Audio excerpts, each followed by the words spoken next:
नमस्कार दोस्तों, स्वागत है आपका हमारे YouTube चैनल में। आपको पता ही होगा कि भारतीय रेलवे के द्वारा समय सारणी साल में एक बार बदली जाती है।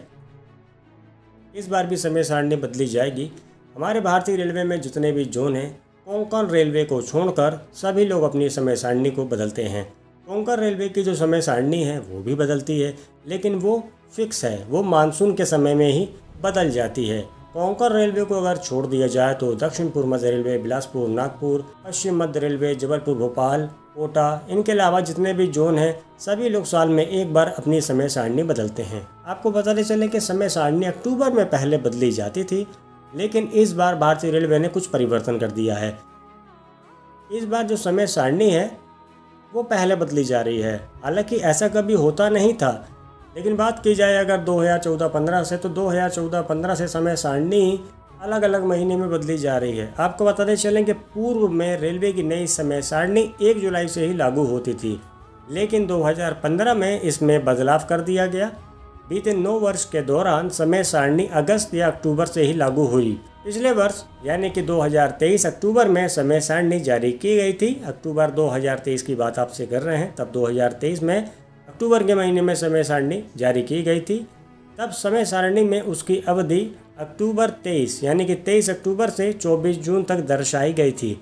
ऐसे में तय है कि अब नई समय सारणी जुलाई 2024 से प्रभावी हो जाएगी। आपको बताते चले इन समय सारणी में बहुत सी ऐसी ट्रेनें हैं जिनका आने का समय जाने का समय में बदलाव किया जाता है। बात की जाए अगर रीवा रेलवे स्टेशन की, तो रीवा से आनंद विहार और आनंद विहार से रीवा के बीच चलने वाली Rewa Anand Vihar superfast express train, ये ट्रेन आनंद विहार से पहले 9 बजे रवाना होती थी, लेकिन अक्टूबर 2023 में नई समय सारणी में इस ट्रेन की समय सारणी को बदला गया। अभी ये ट्रेन आनंद विहार से रात में 10 बजे रवाना होती है।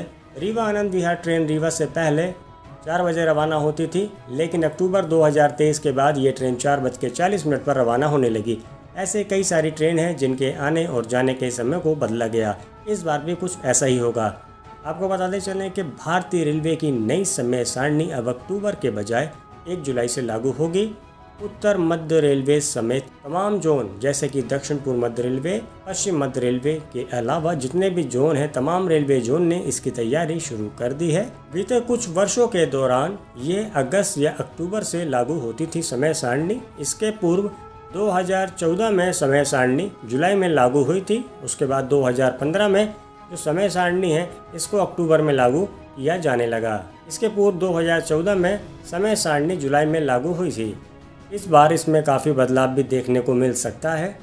आपको बताते चलें कि वर्ष 2024 जुलाई में जो नई समय सारणी बनाई जाएगी, इस नई समय सारणी में काफ़ी बदलाव यात्रियों को देखने को मिल सकता है। बात की जाए अगर प्रयागराज जंक्शन, कानपुर, आगरा कैंट, झांसी, प्रयागराज चौकी, मथुरा, ग्वालियर, अलीगढ़, सतना, कटनी, जबलपुर, उमरिया, शहडोल, अनूपपुर, बिलासपुर, जबलपुर, नैनपुर, गोंदिया, बालाघाट में आने जाने वाली तमाम ट्रेनों के समय में 5 से 30 मिनट तक का अंतर आ सकता है।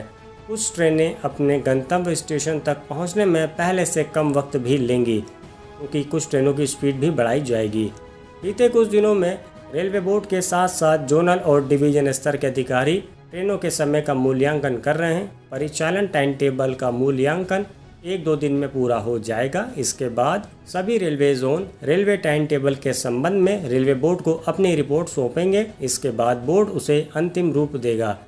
आपको बताते चलें कि पूर्व में रेलवे की नई समय सारणी 1 जुलाई से ही लागू होती थी, लेकिन 2015 में इसमें बदलाव कर दिया गया। अब 9 वर्ष बीत गए हैं और बीते 9 वर्ष के दौरान समय सारणी अगस्त या अक्टूबर से ही लागू होती थी। पिछले वर्ष अक्टूबर में समय सारणी जारी की गई, तब समय सारणी में उसकी अवधि 23 अक्टूबर से 24 जून दर्शाई गई थी। ऐसे में तय है कि अब नई समय सारणी जुलाई 2024 से प्रभावित हो जाएगी। इस बार की समय सारणी में पहली बार 102 वंदे भारत ट्रेनों को शामिल किया जा रहा है। इसमें दिसंबर महीने में शुरू हुई वाराणसी नई दिल्ली वंदे भारत एवं प्रयागराज गोरखपुर वंदे भारत ट्रेन भी शामिल है। इसके अलावा संगम एक्सप्रेस समेत जो ट्रेनें सुखदेवगंज स्टेशन में शिफ्ट हुई हैं उसे भी समय सारणी में शामिल किया जा रहा है। पिछले वर्ष 23 अक्टूबर से 23 जून तक शुरू हुई सभी नई ट्रेनों को भी रेलवे की समय सारणी में शामिल किया जा रहा है। इसमें हमारे बिंद की तरफ से सुझाव ये रहेगा रीवा इतवारी ट्रेन को लेकर ये ट्रेन काफ़ी घंटों तक बालाघाट या फिर नैनपुर स्टेशन में खड़ी रहती है, क्योंकि ये ट्रेन अपने निर्धारित समय से काफ़ी समय पहले ही पहुंच जाती है। इस वजह से रीवा इतवारी रीवा ट्रेन के समय सारणी को भी बदलने की बहुत ज़्यादा आवश्यकता है। जितना समय लगता है उतना ही समय लगे, ज़्यादा टाइम वेस्ट ना किया जाए, क्योंकि ये ट्रेन 5:30 बजे रीवा से रवाना होती है इतवारी के लिए, जो कि सुबह सुबह इतवारी पहुंचती है। कई बार इस ट्रेन को चेक किया गया तो ये ट्रेन कभी 1 घंटा पहले या फिर 2 घंटा पहले ही अपने गंतव्य स्टेशन के पहले ही आकर आउटर में खड़ी रहती है। आपको बताते चलें, जबलपुर गोंदिया सेक्शन ये महाकोशल रूट है। इस रूट में काफ़ी घना जंगल है, तो बीच जंगल में इस तरह से ट्रेन का खड़ा होना यात्रियों की सुरक्षा पर भी सवाल उठाता है। तो यात्रियों की सुरक्षा को ध्यान में रखते हुए इन सब विषयों पर कार्रवाई होनी चाहिए। और रीवा इतवारी जो ट्रेन है 5:30 बजे ना जाके ये ट्रेन 8:30 बजे रीवा से रवाना हो जाए, ताकि वो उसी टाइम जिस टाइम इतवारी पहुँचती है वो उसी टाइम पहुँचे, फालतू ट्रेन को आउटर में ना रोका जाए। इस विषय पर आपकी क्या राय रहेगी कमेंट सेक्शन पे ज़रूर बताइएगा, क्योंकि नई रेलवे समय सारणी में कोई भी नई ट्रेन की बात नहीं होगी। जो ट्रेनें चल रही हैं इन्हीं ट्रेन के समय सारणी को बदला जाएगा। इनके अलावा भारतीय रेलवे से गुजारिश ये भी है कि रीवा से डॉक्टर अंबेडकर नगर जाने वाली ट्रेन की समय सारणी को भी सुधारने की बहुत ज़्यादा आवश्यकता है। हालांकि इस ट्रेन का proposal Indian railway time table committee 2024 में जा चुका है, लेकिन अभी तक किसी भी प्रकार की कोई भी जानकारी नहीं आई है। फिलहाल जो भी होगा आप सभी हमसे जुड़े रहिएगा, हमसे हमारे YouTube चैनल द रेलवे ज्ञानी के माध्यम से। तो जैसे ही किसी भी प्रकार की कोई भी जानकारी आती है भारतीय रेलवे की नई समय सारणी को लेकर, तो वीडियो के माध्यम से आपको जरूर अवगत कराएंगे। बस आज के वीडियो में इतना ही। बहुत बहुत शुक्रिया वीडियो देखने के लिए। वीडियो अगर पसंद आए तो वीडियो को लाइक कीजिएगा, चैनल को सब्सक्राइब कीजिएगा और कमेंट करके बताइएगा वीडियो आपको कैसी लगी और क्या है आपका सुझाव। मिलते अगली वीडियो में। Bye bye.